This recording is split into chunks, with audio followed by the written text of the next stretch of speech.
This panel is called New Alexandria. I wanted to start the day with this panel because it's really the thesis of why I think Bitcoin ordinals are interesting. It's the immutability, the permanence, the uncensorability, and the fact that we're inscribing whatever we want on the digital megalith and writing history.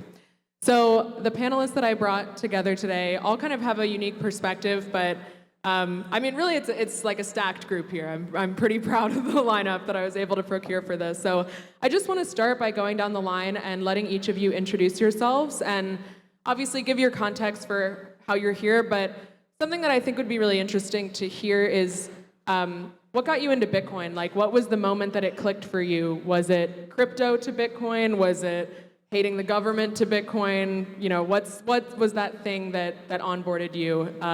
And add that as well. So Casey, I'll let you start. Hey, what's up, everybody? My name is Casey Rodarmor. I, along with the help of others, including Raph, created Ordinals, inscriptions, and later runes. And I got into Bitcoin. I think I just heard about it on Reddit one day, but I sort of just bounced off it. I was like, okay, that's like World of Warcraft gold or whatever, like it's not real. And then I heard about it again, and of course by that time the price had gone up like 10 times, so I should have paid attention the first time. And I think what made it click for me is I just started going into the details, going to the white paper and started to figure out how it worked. And after reading about it a bit, I was like, okay, I think this is going to work, and this competes with government money, and the government does a terrible, terrible job of managing the money, and they give it out to a bunch of people, and they should just not do that, and maybe if this succeeds, this would cause them to be a little bit more disciplined. Yeah, so that's how I got into Bitcoin. Basically hitting the government. Thanks for stealing my thunder, Erin. Always try to. I mean, yeah, for me, a similar motivation. Like, I like the technical aspect of it, like being able to kind of download it onto my computer and run it. But I think it really clicked for me when I first started earning my first sats. So when I got into Bitcoin, I started with running a Lightning node, and I think I made 10 sats running that. It's nothing, but it felt really nice, you know, kind of being able to say oh, I just earned money with this weird Did you net 10 sats, or how did you do after the transaction fees? I don't know. I don't want to think about that. I'm just going to say I earned money with Lightning, which is probably not true. But I think, yeah, the self-custodial part of me was I can have this thing on my hardware wallet, and it's like a piece of gold I can walk around with, but I can transact with anyone on the world. I think maybe that's kind of the moment it really clicked for me. Hey, what's going on? ZK Shark. I'm the founder of Ordinal Maxi Biz OMB. Shout out to all the artists, Tony and Birkin, that worked on it as well. Yeah, going back to kind of when I got started, 2011, and I was too young to get a credit card. And there were some poker websites online that I was trying to get access to, and I saw one accepted Bitcoin.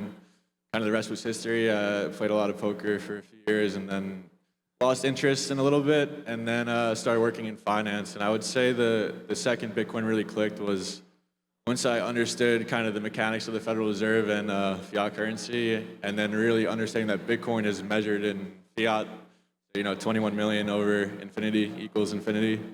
But yeah, that's kind of when it clicked. Probably around 2017, 2018 was really when I was going into it. But yeah, now I think there's kind of returning to Christ with Ordinals and Bitcoin, where I got sidetracked a lot on Solana, ETH, art collecting, and shitcoin trading, but really excited that this stuff, thanks to these guys, is kind of available on Bitcoin.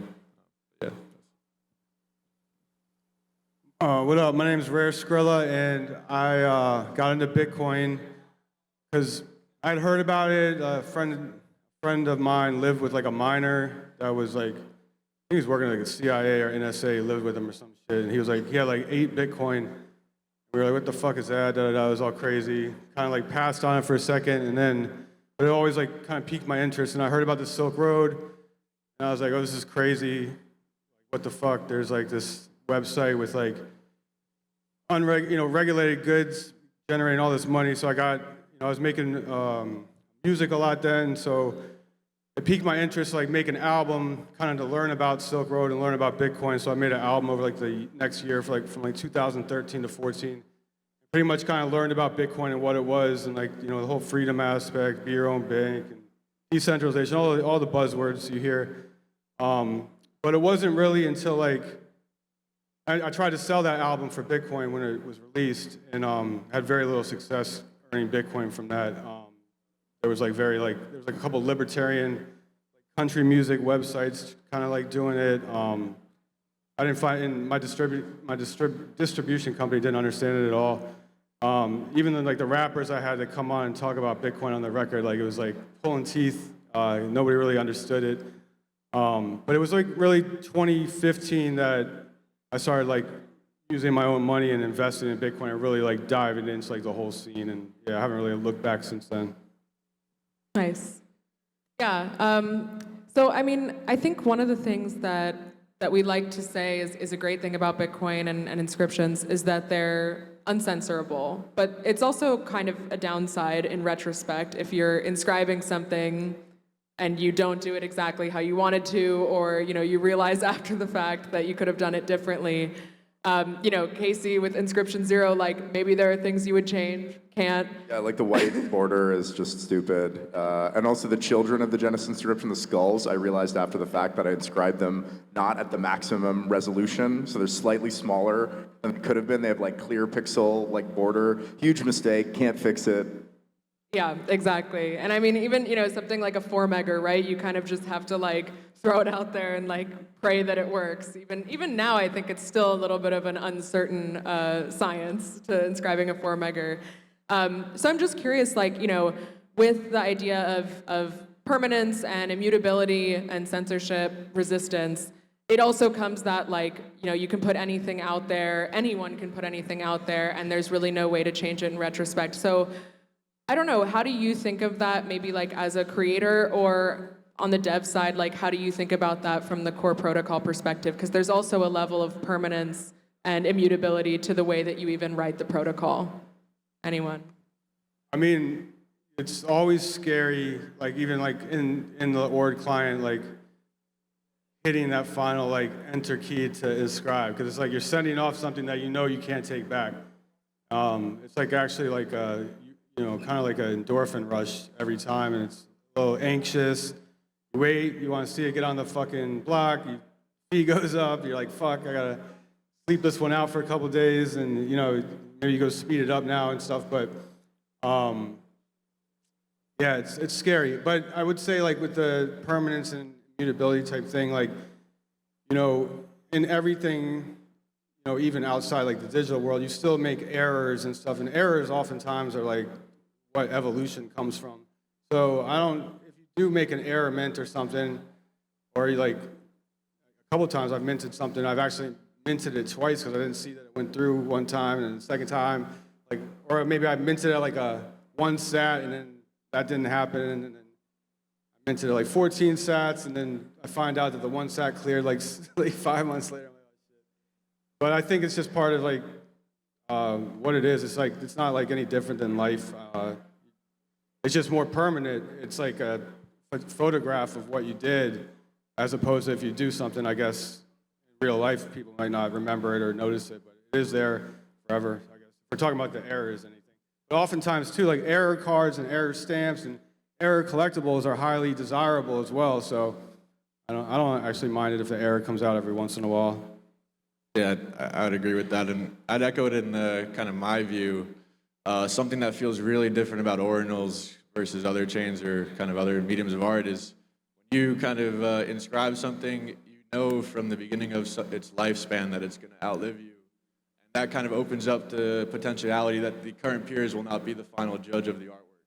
Where, there's kind of a responsibility you feel where you don't want to make a mistake. You want to make sure you kind of the footprint or artifact could be admired by future generations. But yeah, I think like that's a super powerful thing. And the other component with Ordinals is really think about any object, any piece of art, like what cannot be destroyed.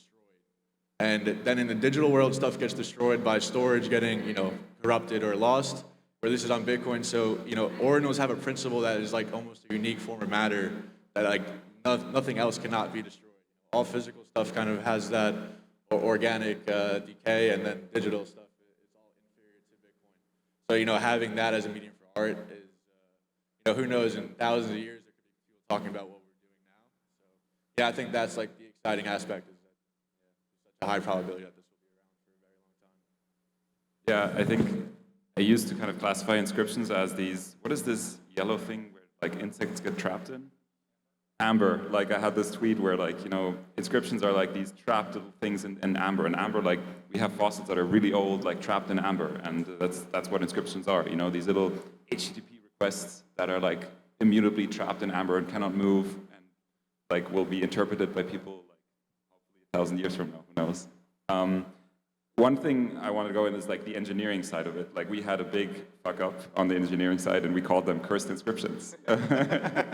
So, Blessed be the cursed I don't know inscription. if you guys remember that, Op66 and all that stuff. But yeah, the protocol had holes in it. People exploited it, and we had to kind of find a fix for that. So now forever, there will be these negative number inscriptions. I think it's a closed set now, so like there can't ever be more of these negative inscriptions because we hopefully fixed all of them. If we find another error, we might have to go into the imaginary numbers. So that's the next step. I already planned that. So like I'm going to add a dimension. So imaginary inscription numbers next. I think the interesting thing about permanence is that it is true that the content that you put on Bitcoin is permanent. Inscriptions are permanent. Inscriptions will outlast all of us. But that doesn't guarantee that anybody will see them or anybody will view them, right? In some ways, an inscription could be like Michelangelo's David, which sits proudly in a museum and will probably never be destroyed, and many, many people come and look at it every day. Or it could be like a potsherd, a broken piece of pottery buried hundreds of meters beneath the ground that nobody ever finds, sees, witnesses, or looks at ever again. So it's kind of not enough to just blast it out there, onto the blockchain and hope that there will be viewers in the future. It is up us to sort of sustain a culture of appreciation and archaeology to ensure that these things, which can never go away, do not become permanently buried. You kind of need like organic matter sustaining the kind of inorganic information that is in there. Like you need actual people interested in maintaining and looking at it. And just to add on kind of the second part about the censorability side of inscriptions, I think kind of one of the most less talked about perks is the timestamping, where obviously everything on Bitcoin is timestamped, but kind of in a world with algorithms and social media and more types of censorship, kind of having a public resource that is just hard timestamped could be extremely valuable, if censorship picks up. So I don't think like, you kind of pose the question, what if all of WikiLeaks was kind of uploaded to Bitcoin instead? So, I think also there'll be people that somewhat have a responsibility to put stuff that may be highly likely to be censored onto Bitcoin. I think that could be a home for. Yeah, I agree. I mean, I think I've recently been kind of thinking about the idea of like, the winners write history, right? That's always the case. There's always multiple sides to how things went down, but the version that you learn is written by the victors. And if you view inscriptions that way, the victors are anyone who's inscribing, right? Like it's a decentralized version of history keeping. And so you as an individual can... We're the winners. We're inscribing. We're the winners, right, exactly. But you can put whatever you want, right? You can put fake information, you can put a fake image, you can put anything. And in that way, it's not necessarily like a more truthful way of documenting what happened, but it's more decentralized, right? It's like more people can participate. Though, like the story's there, like it's an immutable story pretty much. Like whether it's fake or real, that story's there. You can't change that story at least. Yeah, exactly. And then if you think about it that way, it's like, so what is the story that we're writing here? And one of the questions that I wanted to ask, particularly you two on the end, is like, we kind of have this like market mimetic story that's playing out right now. I don't know if it's memes that drive the market or the market that drives memes. Maybe it's just snake eating its own tail between the two. But like, you know, if you try to think about what we're inscribing or the runes that are being put onto Bitcoin, etched onto Bitcoin now in this context as well, like from an archaeological perspective, you would think we like worship the mimetic market. You know, like that's what we're like sacrificing all of our money at the altar of the miners so that we may mint whatever, you know, the latest rune meme is, right? So I don't know, we have this kind of lofty perspective of, oh, the things that we inscribe, they will outlive us and we have our opportunity to make our legacy, but like, what do you think of the legacy that we're making and how do you think about it from like a zoomed out perspective?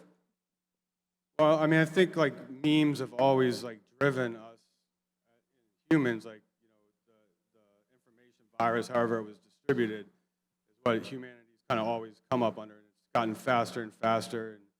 And memetics have really like taken a huge leap in the last few years. I think money is a meme, and fiat is, you know, the biggest meme. So we're just like internalizing our own like kind of like cults and stuff version of that in a way, like using memes as like the value and like the culture that we all kind of embed our little circles in. A lot of them like line up with like a Venn diagram and all that stuff, you know, overlap. But yeah, it's all archetypes and like the idea that, you know, with Bitcoin you can kind of create these new like sometimes financial instruments, sometimes art instruments, sometimes just, I don't know, you can kind of get creative and kind of have this like drive around these memes and memetics that are now kind of like being distributed forever, but now you can kind of like see the market on these and see how they grow and fade in and out, and like the fast ones, the slow ones, the long ones. And I think, you know, in my opinion, like memes and meme culture and like meme art and stuff is something that's going to be, you know, I hope anyway, and this is kind of what I drive to try to aspire to, is like that it's going to be looked on in this era of like, you know, there's a lot of like glitch art to internet art, et cetera. Like memes are going to be one of those things that you look back in this time period, and like that's going to be, I think, a big like part of like art history and stuff like that. And the fact that it's kind of like now we're like financializing them and driving them in this new way, I think it's pretty exciting. I don't know what to make of it. It's like post-capitalism, early stages or something, but it's definitely interesting. Yeah, for Ordinals, in terms of how I think about legacy, is really that, you know, I'm not going to be the one that determines or says what my legacy is. It's kind of up for people to judge. But in terms of memes, kind of Ordinals, I think documentation, like documenting and kind of including it on Ordinals and Bitcoin, because, you know, who knows kind of the ins and outs or, you know, the dynamics of memes, but the one thing is that memes are not going away. You know, who knows? It's kind of just a form of ideas that are being shared, and, you know, it's a function of, you know, social media going crazy fast. So, you know, I think kind of as an artist, it's more of documenting the memes of our time, and then eventually people will kind of make sense of it in the future. But as long as you're kind of tapped in, and yeah, but it is an interesting phenomenon. I think kind of post fiat, you know, memes, you know, kind of future clans or organizations of internet kind of there. But, you know, it's really early to say, right? Memes been around, but they're kind of reaching velocity now. But,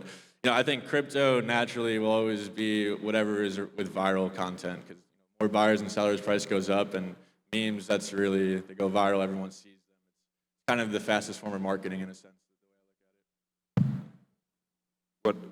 What I really kind of like about like Ordinals and inscriptions and runes is that it now really adds more texture to what you can do with Bitcoin. Like as a developer beforehand, you could send like Bitcoin back and forth. Which is like cool, you know, you have uncensorable money, but like now you have like these like little things you can play with. You have communities on top.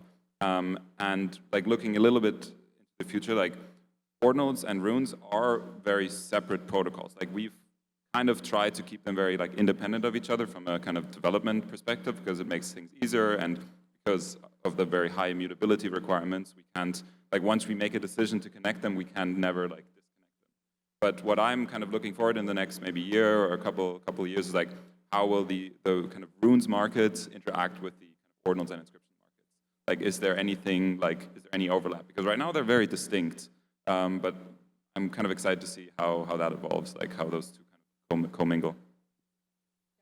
Yeah, I think probably a lot of people don't even really know that you can have like runes under inscriptions, and that there's some connection like in the protocol itself. And I guess that actually kind of leads into a question I had for both of you, which is, from the perspective of, maybe your first inscriptions or any inscription that you make, there's going to be some error or problem or thing that you didn't realize when you inscribed that you could have done better in retrospect.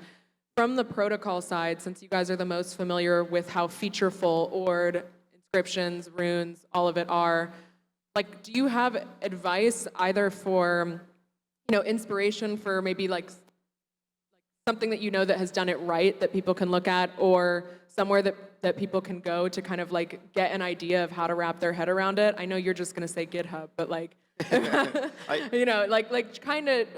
can just imagine if I was like listening to this and then just thinking like, oh my God, like, okay, how am I ever going to inscribe or etch or whatever? I'm going to fuck it up, So like, what would your advice be from the protocol side? I mean, I have one very specific piece of advice, which is make sure that your inscription handles being resized. This is in the case of HTML and SVG inscriptions. Load it up into a full screen browser window.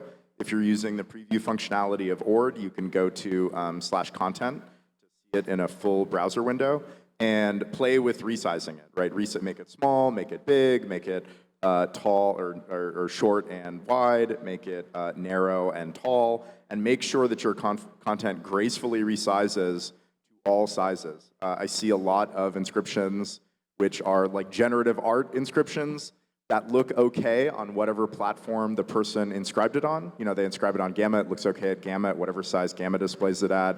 They inscribed it with Ord, it looked okay like in the default size, or maybe they're looking at Ord.io or whatever. But the square aspect ratio of inscriptions is the default, but it's not how they're always intended to be displayed, right? Essentially, an HTML or SVG inscription is like a web page, and it should tolerate being resized to any size. So I think that is a really important thing if you're trying to make inscriptions. I'll just say we did a little inscription judging contest. For the Bitcoin Art Awards, which is at the end of programming today at 6 p.m. The highly prestigious Bitcoin Art Awards.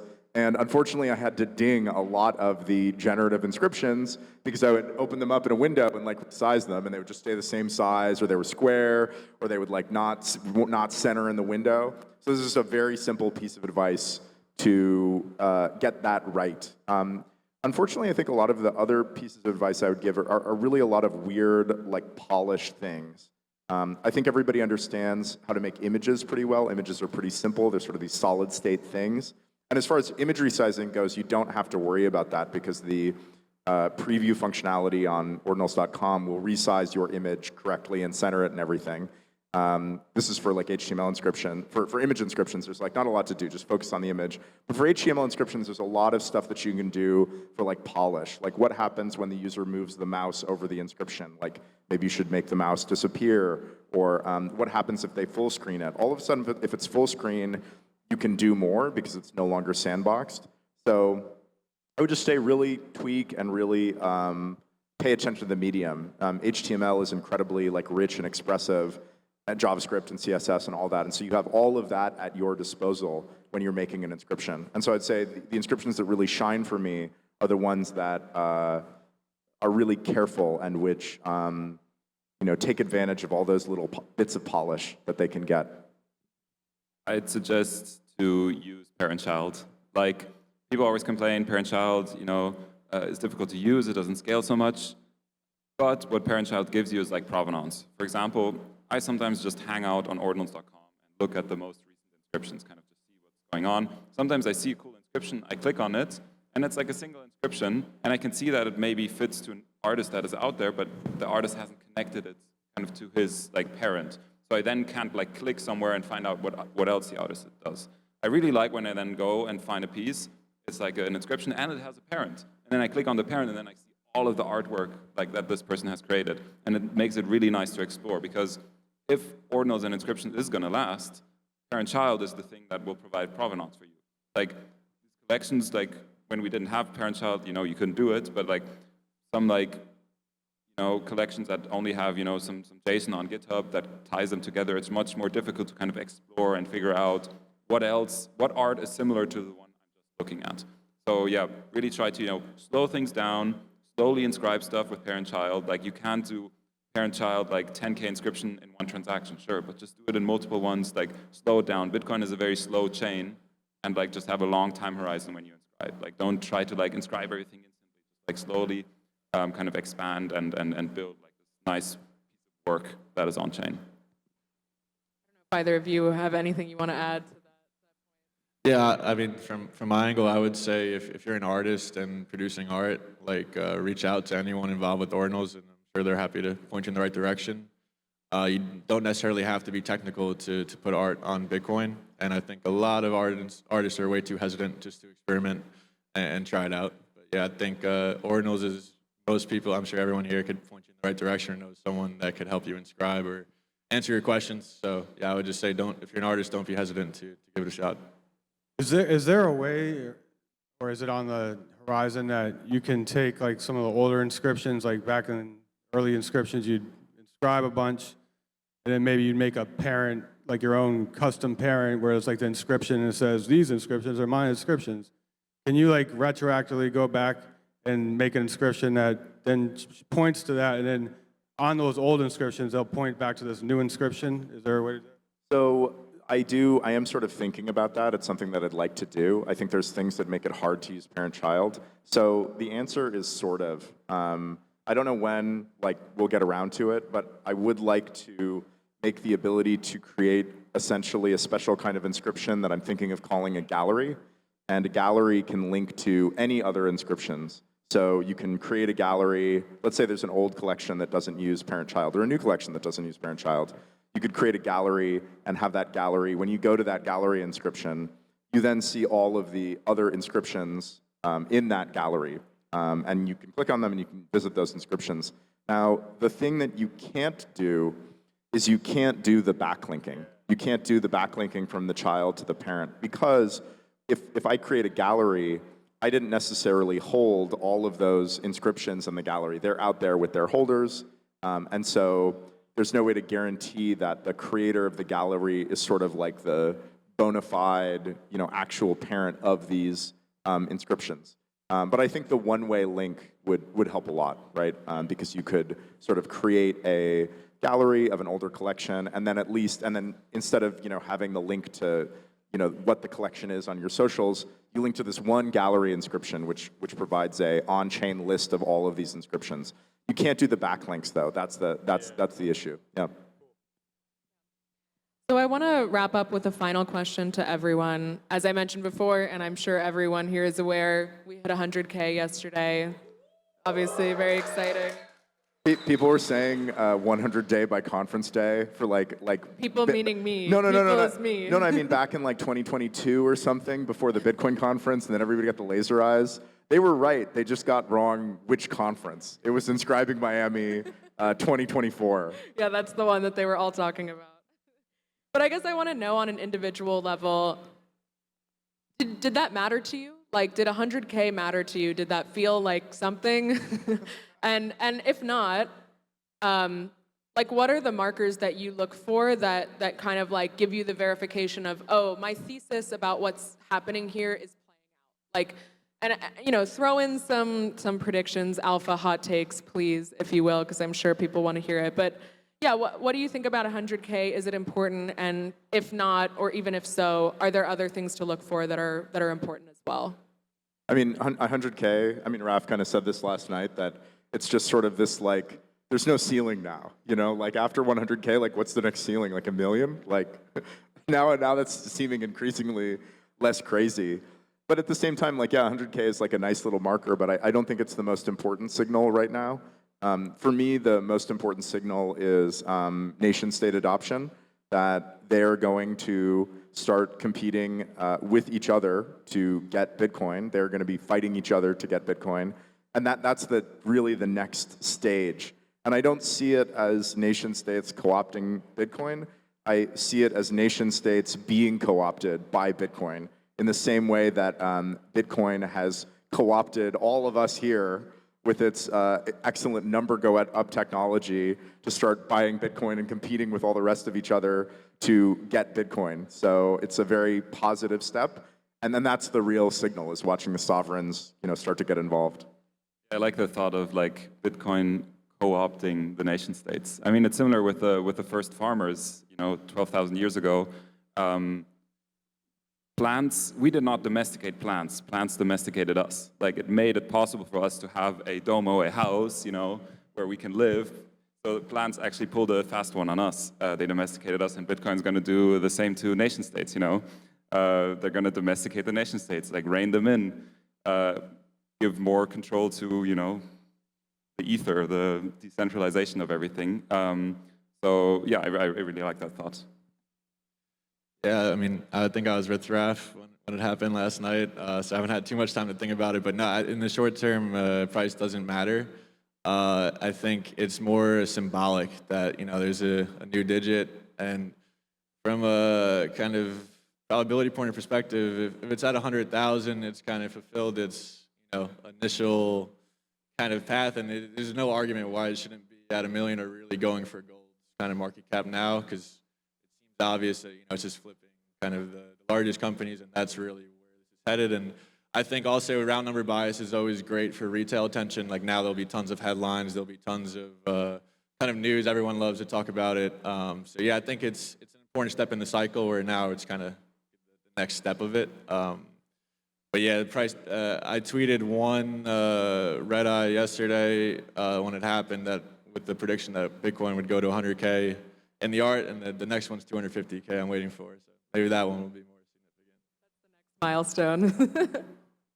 Yeah, it didn't hit me like I thought it would hit me, for sure.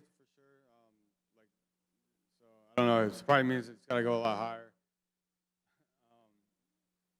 But I agree with these guys pretty much. Like, it's cool. It's good for retail. It doesn't change anything really. Kind of head down, still creating, still kind of Bitcoined out. One thing, I guess, a hot take maybe that I am a little bit worried about in the back of my mind is that as Bitcoin gets more valuable, as it co-ops nation states, like, do we get our Bitcoin co-opted in some kind of buyback from the government at best, and seizure at worst type thing. So I just hope we are able to keep the people out of our pockets and make Bitcoin, the people's currency, or store of wealth, or whatever you want to say. And exchanges are cool. KYC is cool for that stuff, I guess, but like, it shouldn't be mandatory. You shouldn't have to. You don't want to be giving your gold to the government in a buyback program, like what was it, 1934 or whatever that was called. That's the one thing that's kind of like, I am worried about how everybody handles that too. Because they say don't keep drugs in your house too. You know what I mean? It doesn't work out great. It's like the say no campaign. Like, we'll maybe be moving to like the Bitcoin world and crypto world in the future, possibly. Hopefully not. I always get annoyed when the price of Bitcoin goes up because I get paid less. But I would also say, looking at it from kind of an economic point of view, this is the year that Bitcoin went above the average person's median average salary, for the most part, especially there. So, Bitcoin is starting to become more and more out of reach to more people. And if you're an artist or kind of a collector, that's where I'd want my stuff on it. So I think price, narrative, everything is good. Good for the miners, good for the narrative. And yeah, I would not want to hold anything on kind of all chains. I don't know how it can't be more obvious. There's one coin at $100,000. It's the longest chain, and people think they want to own art on other chains. Doesn't make too much sense to me. But yeah, the market will be the final boss, I guess, right? Absolutely. So come back to Bitcoin, basically, is the message here if you've left. And Buy stay my Ordinal vigilant if you're bags. here. But yeah, I want to wrap it there. Thank you guys so much. This was everything I could have hoped it would be in a panel. So yeah, please give these guys a round of applause, Thanks, and we'll everybody. follow up with the next panel. Thank you guys. OMB can't be stopped.